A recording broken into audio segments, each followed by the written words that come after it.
Good morning, this is Jack for Charting the Markets, and this is the pre-market webinar for the morning of Friday, the 30th of May. My disclaimer, I did this for educational purposes only. I'm here to share my technical analysis with you. I hope you can take some of what I'm doing, learn from it, transfer it to your own charts. I'm not here to shoot trading signals. Right, okay, got kind of an interesting setup here this morning. It's not entirely a strong one.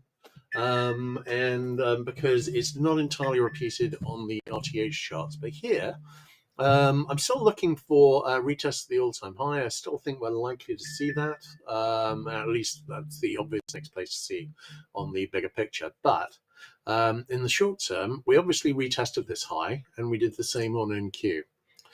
So we've got potential large double tops forming. Now we've got little head and shoulder patterns forming, which could break down and get us back to those double top support levels. We shall see. Yeah, maybe I should. I might get to that later. I'm still working on the format, but I think this is a really interesting setup because today is the last day of the month, and today leans bearish. Only relatively mildly, only about 40% green closes. So, but that is leaning significantly bearish. We're likely to see some weakness today, and I'm wondering whether we might actually make it to these double top support levels. On a yes, that would be at 57.50 area. So watching that with great interest because we've got exactly the same setup on NQ. Now, as I said, this isn't entirely repeated on the RTH charts, but nonetheless, it's interesting. It is interesting. And I'm definitely wondering about it. So we will see how it goes. Looking at RTY, RTY, this kind of looks like a double top, but less so on the bigger picture. However, the IHS, which is broken up here on RTY with a target at a retest of this high here, has failed overnight, and the one on YM failed yesterday. So we don't have any targets left to the upside, and we potentially have unfinished business on the downside. We could also be forming a bull flag, which would set up with a lower low. How are we looking on bull flags potentially in the others? Well, not so much on ES and NQ because we've got double tops there, but could we be looking at a flag which would be A, B, and C on RTY and YM? Yeah, we could. And I'm wondering about that. Now, I would say that today is Friday.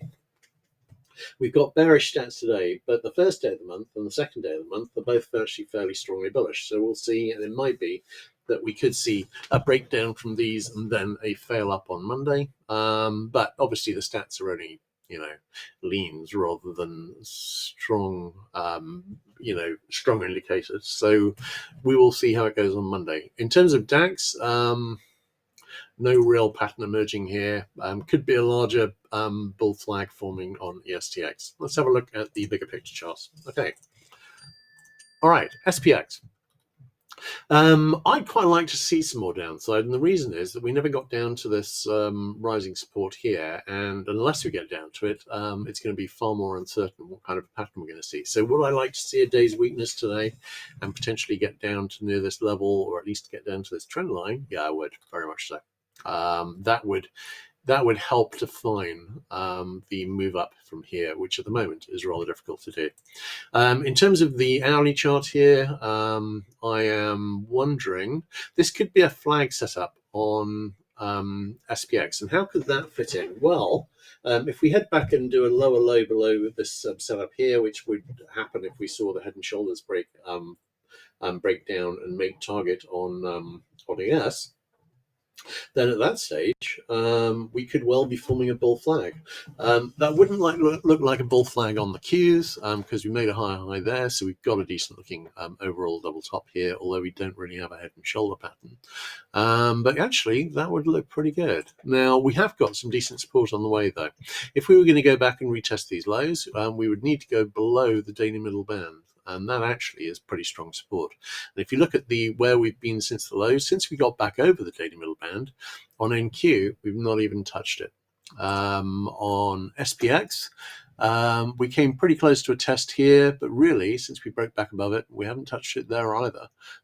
This is the main support that I'm looking at here. If we look at Dyer, we saw a fairly good test there. And we back tested it here. But there's been no break since the lows. Maybe it's time to see one of those, but I'm not sure the timing in terms of the historical stats looks that great. we'll see how it develops, but it's certainly a very interesting setup to be starting the day. And today is a bearish leaning day. All right, IWM looks like a bull flag forming here. We saw a very aggressive test of the daily middle band on this last move down here. This would require a break, but I would say the daily lower band, we've been compressing. The daily lower band has been coming up very fast. We haven't got, it wouldn't take a huge move to get us back to the daily lower band, and maybe we're overdue that. DAX, we still got possible daily RSI 14 sell signal brewing here, and we've got an RSI 5 sell signal fixed. Neither of those has made the possible near miss target. On Nikkei, we've seen a nice move up. We're already retesting the high here. This could be the second high of a double top. Again, we've been holding the daily middle band like a champ. We will see how that goes. All right, great. Let's have a look at DX. DX, we've gone up, we've tested the monthly pivot, that's still decent resistance. Does that really matter? Well, it matters less because, of course, this is the last day for that monthly pivot. So we've still got an open target below in the 98.4 area. I'm still wondering if we might reach it. On ZB, this looks like a bear flag wedge forming. It looks a lot like a bear flag wedge forming. So I'm leaning towards this breaking down and heading down to the lows. How does that look on ZN? Which of course is the 10-year treasury rather than ZB, which is the 30.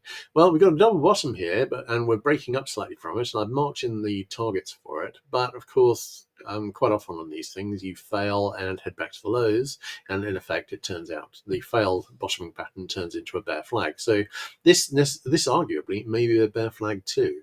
We'll see how that goes, but I am wondering about retests of the lows here on bonds. Okay, looking at CL. CL, I've been looking at this. I've marked in the arrows already because I was thinking this might well play out on the overall setup. We're breaking down slightly from this double top on CL here, and the target is down here in about the 55.75 area.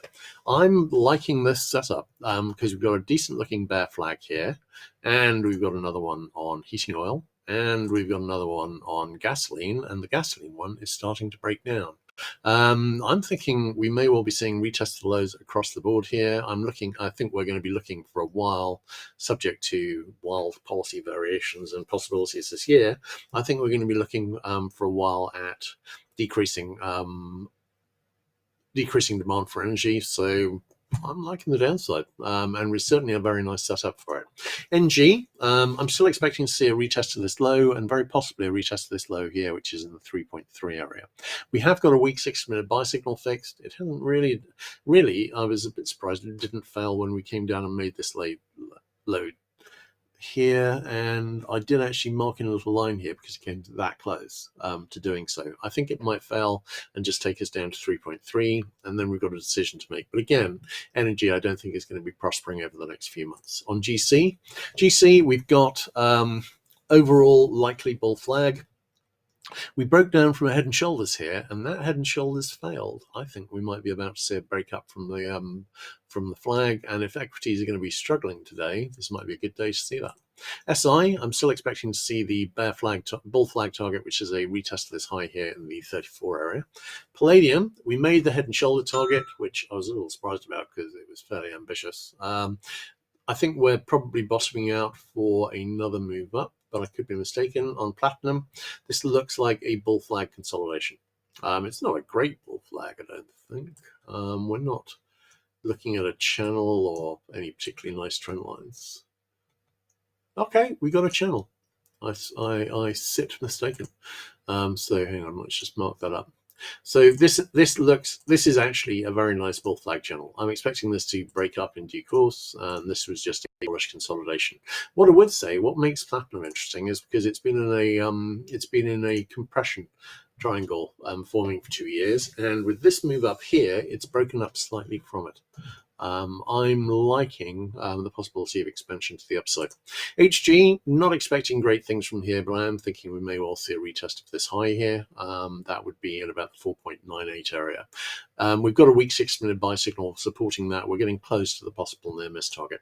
Okay, not a lot to see on the currencies today. This head and shoulders broke up and failed. This broke down and fell. This IHS broke up and fell. I think overall this is probably a pattern forming, but leaning towards, we've lost the argument to the upside. So I'm leaning towards seeing a bit more downside on the dollar. We shall see. All right, KC. KC, we've got nice looking falling wedge forming. Not the obvious next target would be this falling wedge support, which is currently in about the 340 area. Little bit of positive divergence here. Not a lot. I'd be hoping for more. SB, I was looking for a retest of this low, and I think we might have seen it. We've got a nice looking double bottom here. Obviously, we've got this disaster pattern on the daily and weekly chart, which is suggesting this might go down to, half from the current level. But with that in mind, and I think that's oversized and probably wouldn't deliver to target. But with that in mind, I would like to note the nice looking double bottom here. If we can see it break over the declining resistance, which I've currently got in the 17.3 area, then that gives us a shot at actually having a try to get up to double bottom resistance in the 1830 area. CC, we had a double top that broke down and made target, and now we've got a head and shoulders, which is broken down. We've got a 60-minute buy signal fixed. We're seeing a bit of a rally here, but unless it gets back over this level here, which is about the 1150 area, then this head and shoulders looks good, and it's got a nice target in 8000, and I think it may well make it. Okay, looking at cotton, a bit of positive divergence here. We're getting a weak 6-minute buy signal, and we've got a little level bottom here. So I'm thinking we might see a rally back up to where the weekly pivot is now, but where, of course, it won't be on Monday. On lumber, we've got a little weak 60-minute buy signal fixed. Might be a bull flag. Wondering about a possible retest of this high here in the 610 area. Looking at ZW, ZW, no current divergence. This could be a little head and shoulders forming, but I don't really have a strong lean here. Corn, we had a head and shoulders here, but that's pretty much made target already. Could see a retest of the low. On soy, this looks like a bull flag forming, and we've got a 60-minute buy signal fixed. I don't think we've got a strong trend line there. I think I looked and I didn't find one, and there isn't one. So I haven't marked one in there. But this looks like a bull flag at the moment. It's forming like one. On ZL, we've got a 60-minute buy signal, which is fixed just. We've also got a potential level top, which is trying to break down. So watching with interest to see what happens there. Could go either way. Live cattle still leaning towards seeing a bit lower before this goes higher, but we could see the second high of a double top and then a larger retracement. On lean hogs, I'm leaning towards seeing a retest of the high and very possibly a level top for a larger retracement. Okay, let's have a quick look at questions. Is there a bottom in silver? Yeah, I think there probably is. This is a bull flag. It's broken up. It's just been consolidating in a compression triangle here, and the obvious lean for that is to go up. I'm liking targets in the 36 and 38 area. Trump is helping. He's attacking China. He is. And actually, if we had a bit of a larger retracement here, that actually wouldn't be too bad. It would certainly help me out an awful lot on trend lines. Because we have not had a big enough retracement so far to really give me what I'd like to be working with in terms of trend lines and patterns from below. If we saw some weakness today, that could really help with that. All right, great. In that case, I think that's more or less a wrap. Key things to watch today are this setup to potentially take us back down into a retest of the last low and the possible double top here. I'm doubtful about the double tops playing out. I think these little head and shoulders might play out though, and might get us back into low retests on NG, NQ and ES. And potentially this might be part of bull flags forming on some of the indices, particularly on YM and RTY. So we shall see. All right, great. In that case, I think that's a wrap. I'm probably going to be trying out a new area for meetings on Monday. I'm going to be having a look at that over the weekend. I'm thinking either Zoom or Google Meets. But if so, I'll have the new meeting place out on Sunday. So anyway, everyone have a great weekend, and I'll catch you again on Monday morning.